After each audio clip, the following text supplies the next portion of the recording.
بسم اللہ الرحمن الرحیم. حا حا ہا کے ساتھ جب بھی الف آئے گی تو ہم اسے تھوڑا سا دیر لگائیں گے، حرف کو کھینچ کے ذرا پڑھیں گے.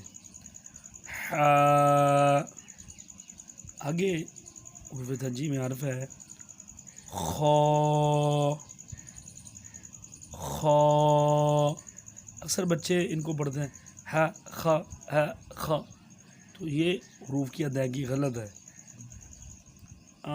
کچھ احباب جو ہے وہ اس طریقے سے بھی پڑھاتے ہیں با تا ثا حا خا، تو اس میں مخرج کا دھیان رکھنا ضروری ہے کہ جب آپ مخرج کو صحیح طریقے سے ادا کریں گے تو پھر یہ صحیح ہے.